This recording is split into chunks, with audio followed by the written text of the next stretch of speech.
Hello guys, welcome back to our channel cinema సంఘం. ఇప్పుడే mass జాతర మూవీ చూసొచ్చాను. నార్మల్గా రవితేజ గారు పోలీస్ క్యారెక్టర్ గా చేసిన క్రాక్ గాని, విక్రమార్కుడు గాని బాగా హిట్ అయ్యాయి. మళ్ళీ ఇప్పుడు రైల్వే పోలీస్ క్యారెక్టర్ తో మాస్ జాతర అనే మూవీతో మన ముందుకొచ్చారు. ఈ మూవీ నిజంగా జాతరలా అనిపించిందో లేదో ఈ వీడియోలో చెప్తాను. అంతకన్నా ముందు వీడియోని లైక్ చేసి ఛానల్ని సబ్స్క్రైబ్ చేసుకోవడం మర్చిపోకండి. ఇంకా వీడియోలోకి వెళ్ళిపోదాం. స్టోరీ లైన్ ఏంటంటే, మనకు తెలిసినట్టుగానే రవితేజ గారు ఒక రైల్వే పోలీస్ వరం అనే ఊరికి ట్రాన్స్ఫర్ అవుతారు. ఆ ఊరంతా విలన్ నవీన్ చంద్ర గారి కంట్రోల్లోనే ఉంటుంది. ఆ ఊర్లో గంజాయి ట్రాన్స్పోర్ట్ జరుగుతూ ఉంటుంది. రవితేజ గారికి ఆ ఊర్లో గంజాయి ట్రాన్స్పోర్ట్ జరుగుతుందని తెలుస్తుంది.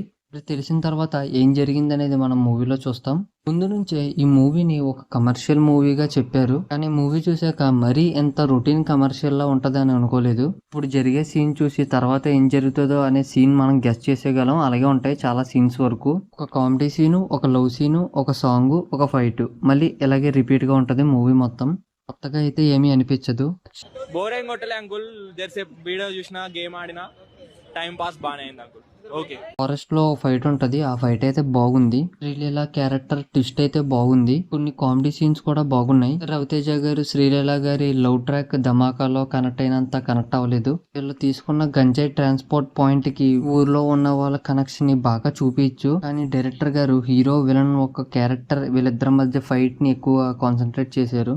ఇంకా మిగతా ఫ్యాక్టర్స్ మీద కూడా కాన్సన్ట్రేట్ చేసి ఉంటే మూవీ ఇంతలా ల్యాగ్ అయ్యేది కాదు. ఈ మూవీకి మెయిన్ పిల్లర్ ఎవరైనా ఉన్నారంటే రవితేజ గారు మాత్రమే. మూవీ మొత్తాన్ని ఆయన షోల్డర్స్ తో తీసుకెళ్లారు. ఆయన కామెడీ టైమింగ్ గానీ, వింటేజ్ స్టైల్ గానీ, సాంగ్స్ లో డ్యాన్స్ గానీ అన్ని ఎరగదీసేశారు.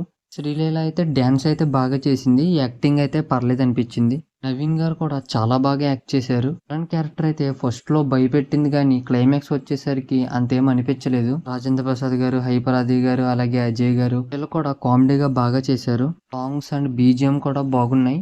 డైరెక్టర్ గారు రవితేజ గారిని మనం ఎలా చూడాలనుకున్నామో అలాగైతే చూపించారు. అందరూ అయితే సక్సెస్ అయ్యారు.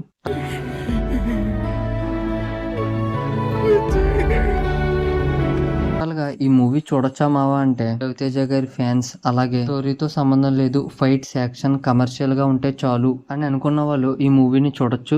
ఇంకా మిగతా వాళ్ళకైతే అంతేమీ అనిపించదు. ఓవరాల్ గా ఈ మూవీకి నేను ఇస్తున్న గ్రేడ్ సి గ్రేడ్. ఒకవేళ మీరు మూవీ చూసుంటే మీకేమనిపించిందో కామెంట్ చేయండి. ఇంకా వీడియోని లైక్ చేసి ఛానల్ ని సబ్స్క్రైబ్ చేసుకోవడం అసలు మర్చిపోకండి. ఇంకా నెక్స్ట్ వీడియోలో కలుద్దాం. Until then signing off cinema సంఘం.